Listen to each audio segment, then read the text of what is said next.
Assalamualaikum warahmatullahi wabarakatuh. Perkenalkan, nama saya Dewi Puspitasari dengan NPM 237007040. Di sini saya akan membahas mengenai paper saya yang berjudul Perilaku Oversharing Generasi Z pada TikTok sebagai celah Social Engineering dalam Sistem Informasi. Adapun pembahasannya yaitu mengenai latar belakang, rumusan masalah, metode penelitian, hasil dan pembahasan, dan juga kesimpulan. Yang pertama itu ada latar belakang. Nah, media sosial yang paling sering digunakan oleh generasi Z ini salah satunya TikTok dengan persentase 57%. Namun di TikTok ini sedang marak terjadinya fenomena oversharing. Oversharing ini adalah kebiasaan untuk membagikan informasi pribadi secara berlebihan melalui media sosial. Nah, oversharing ini menciptakan celah serangan social engineering, yaitu teknik manipulasi psikologis untuk mendapatkan akses ilegal atau informasi yang sensitif. Nah, ancaman ini dapat berdampak pada keamanan sistem informasi, baik itu untuk individu ataupun untuk organisasi. Nah, selanjutnya yaitu rumusan masalah. Rumusan masalah ini terdiri dari bagaimana perilaku oversharing generasi Z pada TikTok, bagaimana oversharing dimanfaatkan oleh penyerang untuk serangan social engineering, apa dampak serangan social engineering terhadap keamanan sistem informasi, strategi mitigasi apa yang efektif untuk mengurangi risikonya. Adapun selanjutnya yaitu metode penelitian. Metode penelitian ini menggunakan studi literatur, yaitu mengumpulkan dan menganalisis informasi dari sumber yang sudah ada seperti buku, jurnal, artikel, dan juga lainnya. Nah, studi literatur ini menggunakan Google Scholar dan juga ResearchGate. Adapun tahapannya yaitu yang pertama perencanaan, yang kedua pencarian literatur, yang ketiga seleksi literatur, yang keempat analisis. Nah, selanjutnya yaitu hasil dan pembahasan. Yang pertama yaitu generasi Z dan TikTok.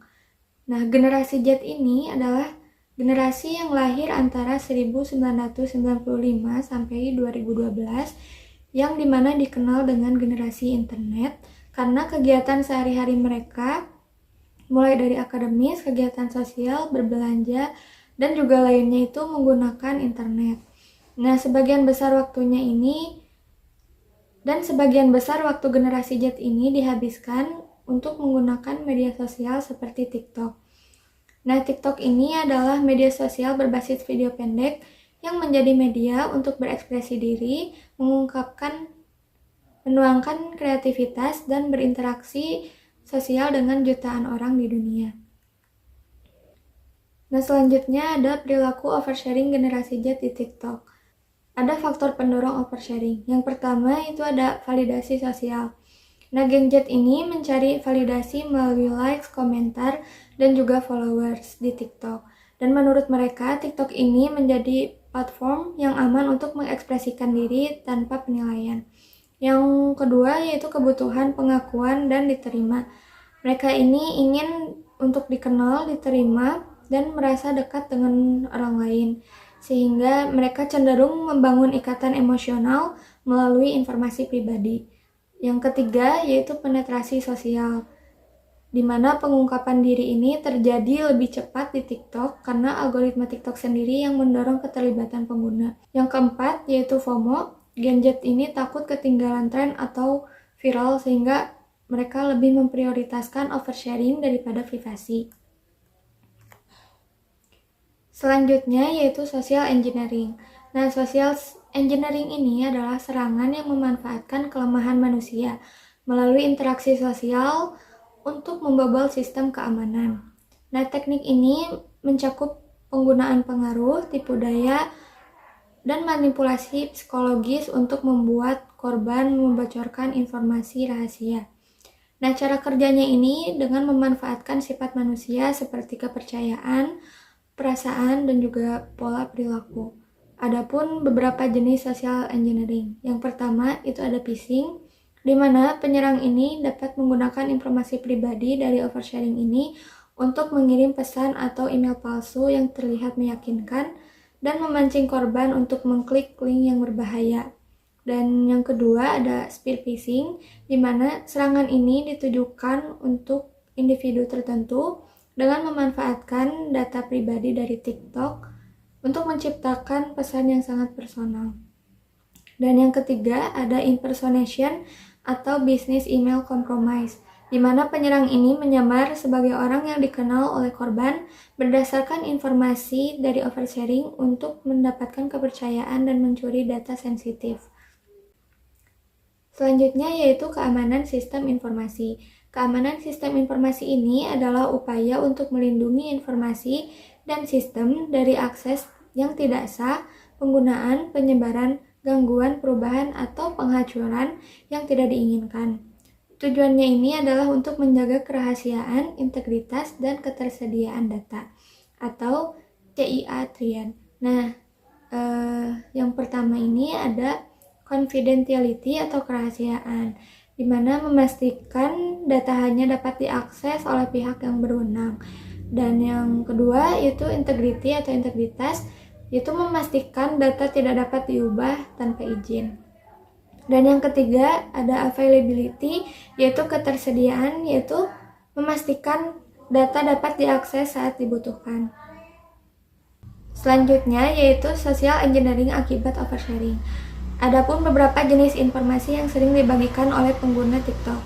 Yang pertama itu ada informasi pribadi seperti nama, usia, lokasi, nomor telepon, akun media sosial lainnya.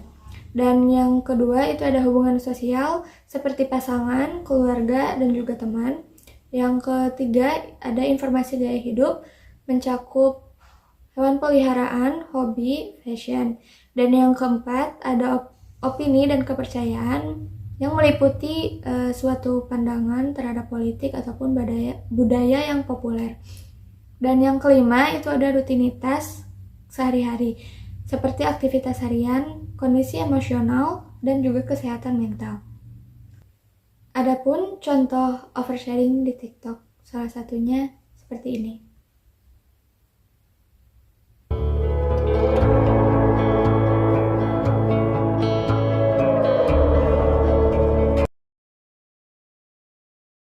Kau adalah orang favoritku, nomor 1, nomor 2, 3, 4, 5, 6.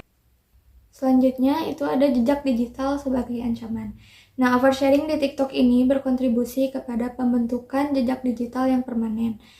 Penyerang ini dapat menggunakan jejak digital untuk membangun kepercayaan atau trust dengan target. Misalnya, penyerang dapat menyamar sebagai teman dekat korban dengan memanfaatkan detail pribadi yang diperoleh dari TikTok. Selain itu, penyerang memanfaatkan informasi personal untuk meluncurkan serangan seperti phishing, pretexting, baiting, dan lain-lain yang efektif dan lebih terarah.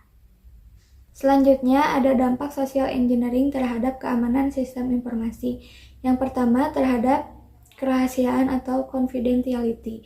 Nah, serangan ini dapat menyebabkan kebocoran data sensitif seperti data pribadi ataupun dokumen organisasi. Yang kedua yaitu ada integritas atau integrity, di mana informasi ini dapat dimanipulasi tanpa sepengetahuan korban, misalnya email palsu dan menyebarkan korban mengklik link berbahaya. Dan yang ketiga yaitu ketersediaan atau availability, di mana serangan ini dapat mengganggu akses ke sistem seperti ransomware yang mengunci data.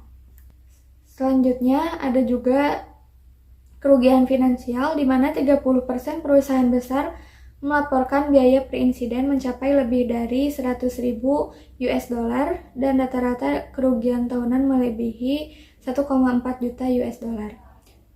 Selanjutnya ada kerusakan reputasi, di mana sekitar 65% konsumen kehilangan kepercayaan terhadap sebuah bisnis setelah terjadi pelanggaran data. Selanjutnya, kerusakan operasional, di mana serangan ini mengganggu operasional bisnis normal dan menyebabkan inefisiensi dan meningkatkan biaya seperti kebutuhan untuk melakukan riset tambahan. Adapun beberapa kasus serangan social engineering. Yang pertama yaitu Saudi Aramco pada tahun 2021. Nah, hacker ini mencuri hampir 1 terabyte data dan meminta tebusan sebesar 50 juta US dollar. Nah, serangan ini dilakukan melalui email phishing kepada karyawan perusahaan. Yang kedua, itu Twitter pada tahun 2020. Hacker ini meretas 130 akun terkenal, termasuk Barack Obama dan juga Elon Musk. Nah, mereka ini menggunakan teknik spear phishing dan impersonation untuk mempromosikan skema penipuan Bitcoin. Selanjutnya ada Microsoft pada tahun 2021. Beberapa pengguna Microsoft Office ini menjadi korban phishing email dengan kerugian mencapai 100 sampai 990 US dollar per korban. Adapun faktor yang meningkatkan risiko pada generasi Z di TikTok. Yang pertama yaitu kurangnya kesadaran privasi digital. Banyak generasi Z ini tidak memahami konsekuensi dari oversharing. Mereka ini sering mengabaikan risiko membagikan informasi pribadi dan juga Gen Z ini cenderung meremehkan jejak digital. Selanjutnya, yang kedua itu ada kepercayaan pada media sosial. Algoritma TikTok ini mendorong pengguna untuk memprioritaskan viralitas daripada privasi. Fitur FYP ini memicu untuk membagikan konten pribadi demi mendapatkan lebih banyak penonton. Selain itu, FOMO juga membuat Gen Z lebih fokus kepada validasi sosial daripada keamanan data. Selanjutnya, literasi cyber security yang lemah. Nah, kurangnya edukasi ini tentang privacy dan juga keamanan online membuat Gen Z ini menjadi sasaran empuk bagi penyerang. Banyak yang tidak mengenali tanda-tanda phishing, pretexting, dan juga tidak memahami pentingnya perlindungan identitas digital. Selanjutnya itu strategi mitigasi untuk memperkuat keamanan sistem informasi. Yang pertama dengan edukasi dan pelatihan, melakukan kampanye edukasi tentang privasi digital dan risiko oversharing serta simulasi serangan misalnya phishing untuk meningkatkan kesadaran. Yang kedua yaitu kebijakan keamanan organisasi dengan menerapkan kontrol akses ketat untuk melindungi data sensitif dan program pelatihan karyawan tentang taktik social engineering. Selanjutnya, pengelolaan identitas digital. Itu dengan mendorong pengguna untuk membatasi informasi pribadi yang dibagikan dan fitur privasi TikTok untuk membatasi audiens. Selanjutnya, yaitu kesimpulan. Jadi, perilaku oversharing generasi Z di TikTok ini berpotensi menjadi celah serangan social engineering yang mengancam keamanan sistem informasi. Nah, algoritma TikTok ini dan kecenderungan Gen Z mencari validasi sosial mendorong pengungkapan data pribadi tanpa mempertimbangkan risiko. Informasi ini dimanfaatkan untuk serangan seperti phishing, pretexting yang mengancam prinsip CIA dan menyebabkan kebocoran data. Faktor pemicu utama adalah rendahnya literasi privasi digital, kepercayaan pada platform, dan juga prioritas interaksi sosial dibanding perlindungan data. Strategi mitigasinya yang efektif yaitu dengan edukasi literasi digital untuk Gen Z serta penguatan kebijakan keamanan organisasi. Sekian yang dapat saya sampaikan. Wassalamualaikum warahmatullahi wabarakatuh.